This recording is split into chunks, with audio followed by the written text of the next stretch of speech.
Hello there everyone, and welcome to the Orchid Man channel. This is Rob, and in today's episode I am going to be repotting some of my Grammatocymbidiums and Cymbidium into semi-hydroponics because they've been in the moss all summer, and there was just provisional setup because I didn't have anything better at hand. And now I purchased some really nice tall rose pots, brain freeze there, and I'm gonna repot them in semi-hydroponics, so I thought you might join me and have a look. Right, as you can see, this is my provisional table setup. I'm doing it on a table, and you can see a few elements here. First of all, I'm gonna have my scissors, which have been sterilized in hot flame and some alcohol. There's my 3 plants, so this is the Grammatocymbidium, oh god, I keep forgetting. So this is the Star Festival Golden Apple, which has been potted in a drier pot that keeps drying out very fast. Then you have the Grammatocymbidium Pecret Nova, which has very dark flowers. And then on this corner just there, you have to see where my hand is, this is the warm growing Cymbidium, which has been potted unfortunately in a pot that has no drainage, so it needs to get out of that moss as fast as possible and go in the pot with semi-hydroponics. And this one is I don't know if you can see, camera, can you zoom in for me please? So this is a Finlandsonianum and ensifolia. I have problems recently with butchering names of plants, sorry. And I'm gonna, there's a bin liner on the table because unfortunately, because I live in a house, I don't have the access to a specialized area to repot my plants. And any other place I can actually do this would be in the bathroom, which I'm not gonna take you to my bathroom. Oh, look at those beautiful roots! Ooh, man, seriously, can you see this? This is beautiful. This is 3 months of growth on a heating mat. So literally, my job right now will be only to take the old moss, which has been tied in. This one has been fed really well because I've been doing using different types of fertilizer. It's been receiving the mixed stronger fertilizer for orchids, and at the same time it's been given fertilizer for garden plants, meaning the strength of the fertilizer would have been 3-4 times higher than the one for normal orchids. Now, as you can see, all those roots came, those are brand new roots basically. A lot of them grew very fast, and I'm absolutely delightfully impressed, and it has a lot of new growth. And as a warm growing Cymbidium, this one is supposed to, you know, really enjoy the sunshine, really enjoy the warmer temperatures. So it's been sitting on a heating mat on a really warm windowsill. So I think it's been really enjoying that setup. Obviously, because as you could see, there was not enough sphagnum moss, so it started wandering down the pot to get the moisture. And in the same time, this guy has been sprayed recently with strong insecticide because I accidentally found 2 trip beetles. And I've noticed on my Proctavola orange peacock, there were destroyed flowers. So obviously, first of all, panic, as literally there was proper panic in me. The Proctavola has been quarantined and has been sitting in the bathtub, literally drowning in that pesticide, insecticide, not pesticide. So it's been drowning in there, and I'm hoping it's gonna be better. I've actually killed those beetles. I didn't have any signs of you know, other trip signs anywhere. So I can only hope this is gonna be fine.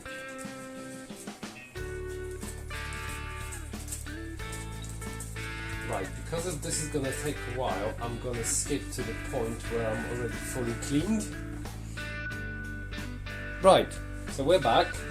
So this one is almost fully clear. I mean, almost, I'm saying almost because there is still more stuck, which I have to then remove when I wash it. I'm gonna take it in the shower and wash it after I finish with the other two.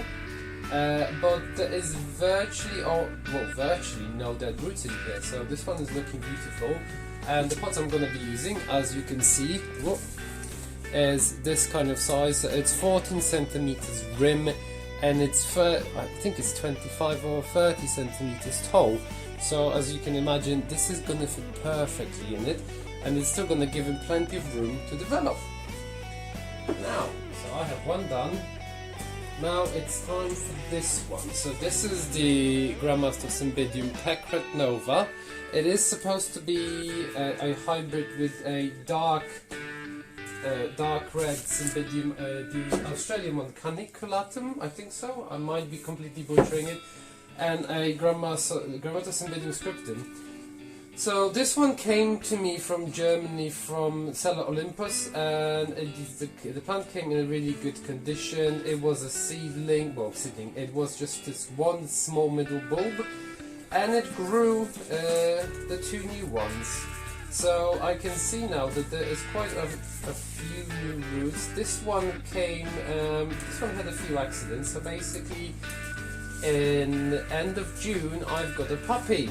And this puppy initially, because obviously she was a rescue and she had a few days of fright, she decided jumping on the windowsill as a perfect plan. And this one was actually in a similar pot like this one, so it was a china pot, and she knocked it over 3 times in a row. So the pot was completely smashed in pieces, and some of the bottom roots of this guy got broken off.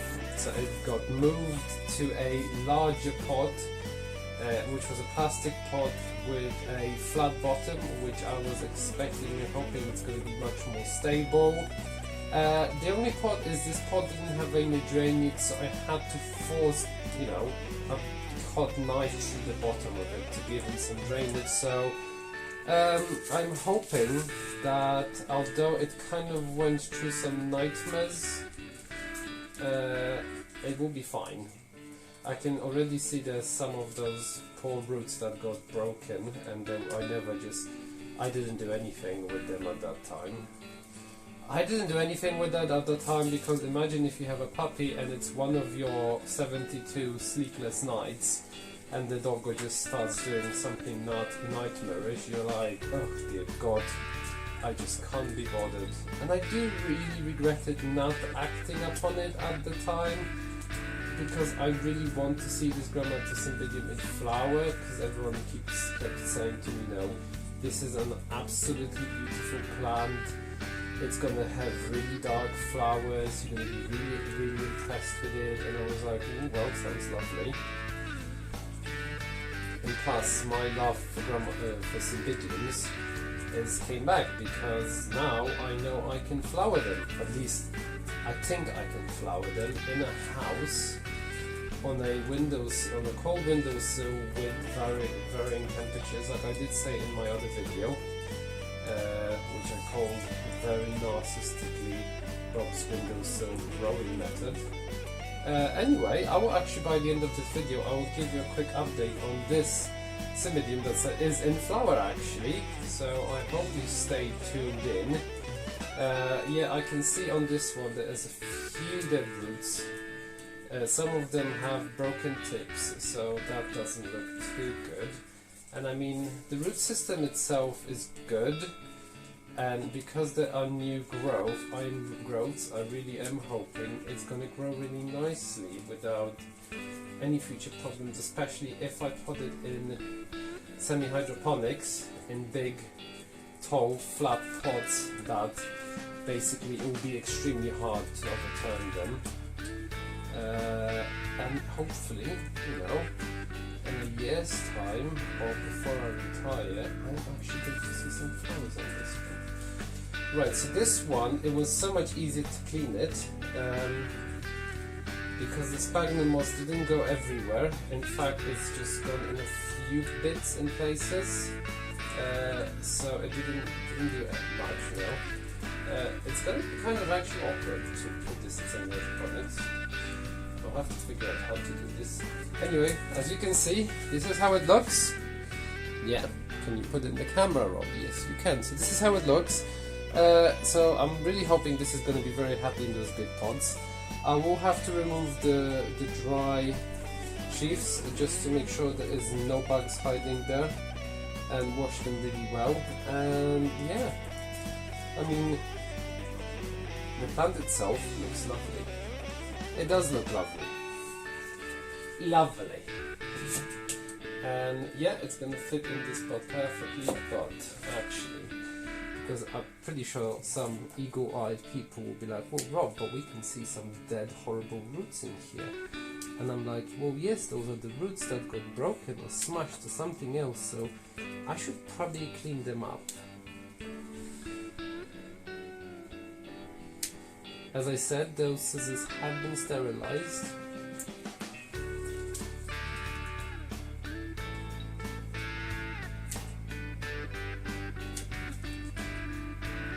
I can pretty sure also imagine that some of those roots decided to die off because of the lack of aeration from the bottom of the pot, which is not very helpful, especially if you're in sphagnum and it's really warm because you're on a heating mat, meaning that basically it kind of suffocated.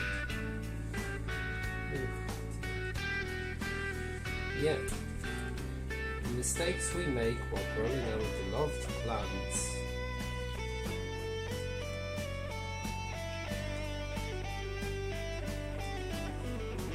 But hey, I mean, sphagnum moss was a nice experiment I decided to undertake, and I did enjoy it. Some of the plants performed really well in it. I don't think sphagnum moss is a long-term solution for plants, especially plants like Cymbidiums. It's good for plants that require that constant moisture. But for Cymbidiums, they do require some kind of period of dryness. However, saying that, the ones I have in the self-watering pots, they've been doing okay. I can't say, you know, too much problems. They've been doing fairly okay. Now, as you can see, there's a big mess. That's why I am using the bin liner, because if I didn't have one, the mess on the table would be unimaginable. The mess around the kitchen would be even worse, and I would probably get murdered. So this last one in this lovely china pot, which I'm gonna keep for something else. This is the Grammatocymbidium Golden Star Festival Golden Apple, which is supposed to have absolutely beautiful flowers. And this one is a plant that I really, really, really want to see in flower, because I've been told it has beautiful golden green flowers that are fragrant. Let me just move this closer. Hello.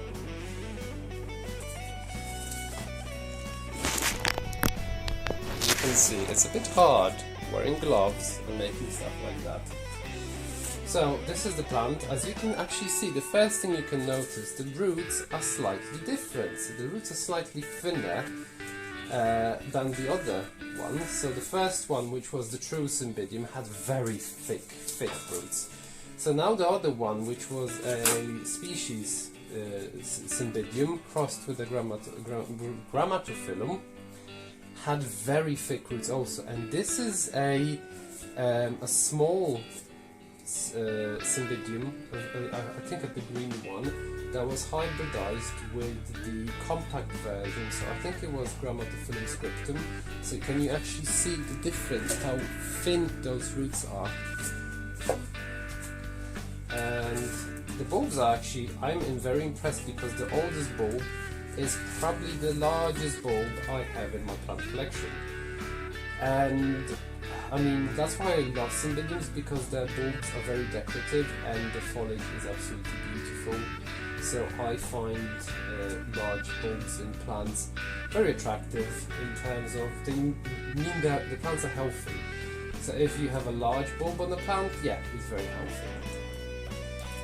And it has enough energy to store to produce more growths, more flower spikes, and even maybe if you, in later years, if you separate it from the plant as a bud bulb, you will be able to start a new collection just using this one bud bulb. This one actually, from the beginning, it's been stuck with this very, it's like a weird sphagnum moss, because it's this one that you would more likely use for terrariums. It came in a block, very dry, and then you have to water it and it expands. One good thing about it is it will not promote an environment for gnats and other bugs and flies, because it does not retain moisture that long. At the same time, it should provide moisture a bit longer, because for this Grammatocymbidium actually, sorry, those guys are very thirsty. And I mean, I look at this root system, it's mental. It is absolutely bonkers. And this is one very healthy plant. And also probably the fact that the pot was a china pot that really allowed the heat transfer and everything to go. It just grew like mental. And I'm so deeply impressed. I'm so absolutely deeply impressed with this plant. There are few old dead roots, just to be expected from the beginning as in each plant. I mean, except that Grammatocymbidium, where there was virtually no dead roots, which I'm so impressed, because I always thought, like, you know, half of it is going to be dead. Right, let me just take the old sheaths off,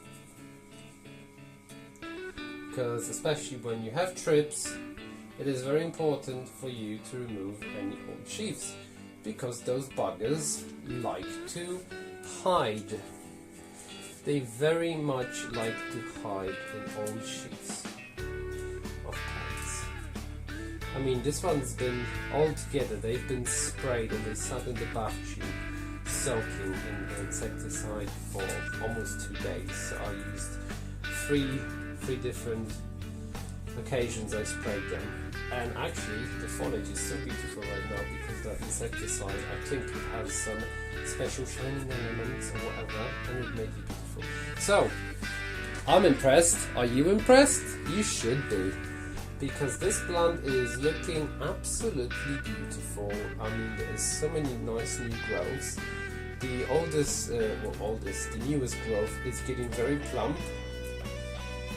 I am not expecting to see a flower spike anytime soon, but you know, as long as it grows big and happy for me, I am going to be also happy.